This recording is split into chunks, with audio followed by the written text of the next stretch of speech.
everyone, it's Cindy from Collectanea. I'm with you today to make a belated birthday card. One of those kinds of birthday cards that I wish I never had to make because I would always be ahead of time, but sometimes I forget. So this one is going to be for someone who's very special, and I wanted to send her a nice birthday card even though it is late. I'm using today the Create a Critter cartridge and a cardstock pack that was given to me by this special person, and it's called A Family Affair, and it has a number of different prints in it. I like all of them, so I'm going to use that one in conjunction with some papers. All of the papers I'm using tonight, except just a couple of background pieces, will be from that stack.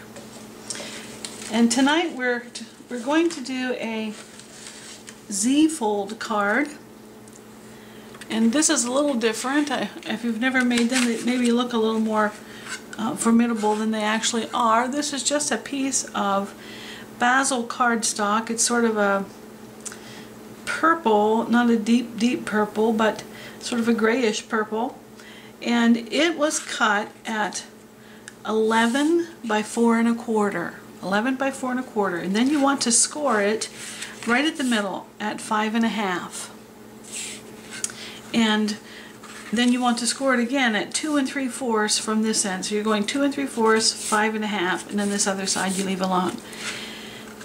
Then you're going to make a valley fold in the center and a mountain fold at the 2 3/4 mark, and what you end up with will be a card like this. And it opens, and you can put your sentiment in here and whatever you're putting on the outside, and it fits into a standard 5 1/2 by 4 1/4 inch card. It works very well. To that, I'm going to add a stripe piece. This has purple and blue and greens in it. The purple is fairly close to this one that I have here, and this particular piece is cut just 1/4 inch smaller, so it's 5 1/4 this direction by 4, and I ran the stripes horizontally on this piece, and then I cut 2 other pieces that will go, one will go here on the inside and one will go on the outside, and those I cut with the stripes running vertically. So I'll put those in like that. And then I also have a piece of green ribbon that I'm going to add here on the front. So I'll put those all together, and then I'll be right back. Right now I have all of this together. So I've got my inside pieces, 2 that go vertically and 1 that goes horizontally, and the outside of the card will look like this. And I want to add, and I have my little piece of ribbon added there. Now I wanted to use a little snail that I cut out of the Create a Critter cartridge, and it is on page 67. You see it right here. Move it down here. It's this one right here. I cut it at 2 1/4. I cut all of the layers. The main body is out of actually it's a light purple, which I didn't like light, so I used a Versa Magic eggplant ink and inked heavily around the outsides, so that when I put the rest of the snail on it, it just covers up the light. And actually that's not this piece, it's the shadow. So I cut the shadow in this purple, then I cut this background piece in a sort of a turquoise, that will go there. And then for the center of the snail, I cut it out of a sort of a teal color, and then there's a little flower piece that will go in here, and there's a tiny center piece that will go in there as well. And I took a peachy keen stamp, 1/2 inch size peachy keen, and it was from this just the faces pack, the basic paper doll assortment pack, the 1/2 inch one size, and it's this one right here. With a little bit of a closed eye look and a little mouth open, and I like that. I don't know what snails would really look like, but I think this is cute. So instead of doing the face in black, since I had already used that dark purple eggplant color from Versamagic, I went ahead and used that in this as well. So I'll put that together and have him ready to go onto the card. Right now everything is finished with this little snail. I think it is so sweet. The little flower piece is on here, and what I'm going to do, I've put some sticky doos on the back. These are 1/2 inch squares. And I had thought maybe I should put some on the antenna, but I want this to overlap a bit so that it can hold this side down. So I didn't put this square all the way over to the edge here. I left it in a bit. And so that way when I put the snail on here, it will act as a stop to keep this from just popping up again. So I'll go ahead and take the backing off of these squares, and then I'll put this on.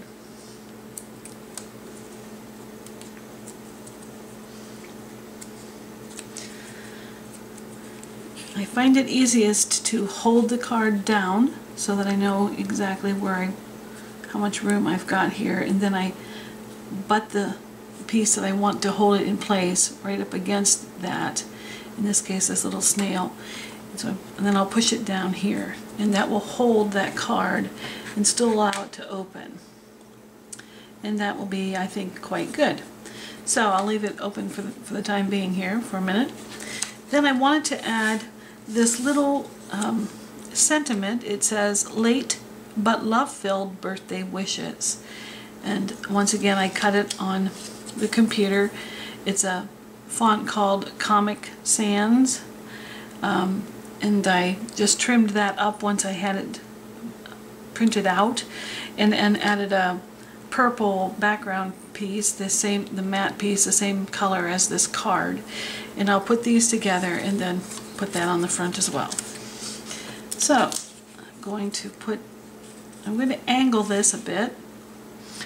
Hope you can see that, so that it's not quite so square as it might be otherwise. And we'll put it, I think it looks fine right there. And then I have one little purple button that I'm going to add over here in this corner to offset all that's going on the rest of the card. And I'll put that down with a glue dot. But before I do that, I have one more inside sentiment that I'm going to put right in here. Normally I might put it here. Maybe I will. Put it here. When you close the card, you won't see it, and it won't be in the way of the snail. So I guess I'll put that there. And I'm just going to put it on with Tombow, as I have done the other things. And in a moment, we will be all set with this. Again, this is the same font that I used on the outside, only I made it just a little bit bigger. One is 16 and one is 18.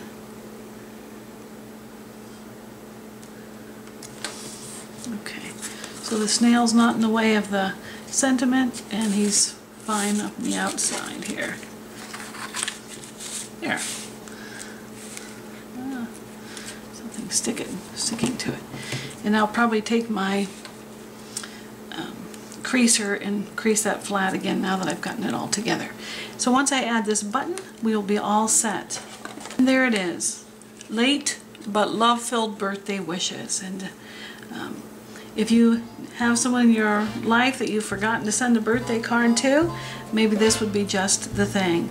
Thanks so much for joining me, and I appreciate your coming by. Leave me a message, a comment, and let me know what you'd like to see next. I appreciate it so much. Bye-bye.